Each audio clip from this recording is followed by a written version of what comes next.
Donc tu viens de nous expliquer que pendant ce bilan de ces 12 ans, là, les difficultés structurantes économiques, et il y a l'ANRU à Berthe, donc ça y est, c'est terminé, c'est bientôt terminé, et la ville va disposer d'une certaine somme qui va être utile pour relancer une autre partie de la ville.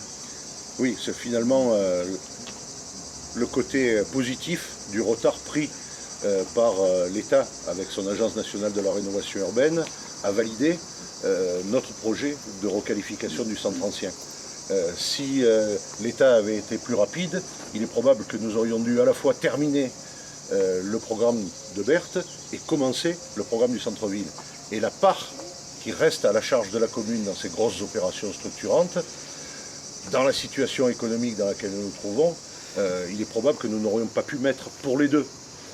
Mais est-ce que cette crise-là, cette crise sanitaire, ça ne va pas retarder justement les 40 millions pour le centre-ville, la corniche, parce que les collectivités, elles ont peut-être d'autres urgences et la Seine-sur-Mer va peut-être pâtir de ce problème. Il ne faut pas en effet que nous vendions du rêve à nos concitoyens. Voilà.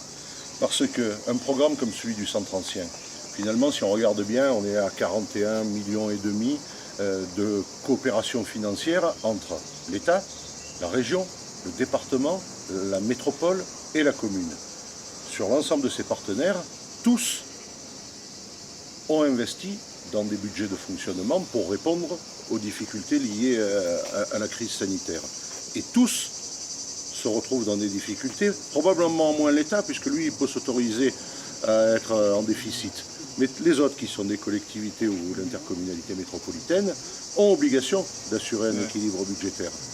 Et donc il est probable, il y a déjà eu des décisions modificatives de budget qui ont été prises ces jours derniers par la métropole, il est probable que nous soyons effectivement en difficulté.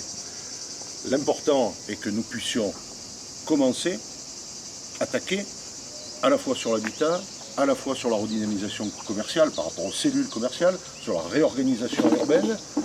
Et si nous devons le faire dans des délais qui seront plus longs que ce qui était initialement mis dans un calendrier officiel, ben on fera avec.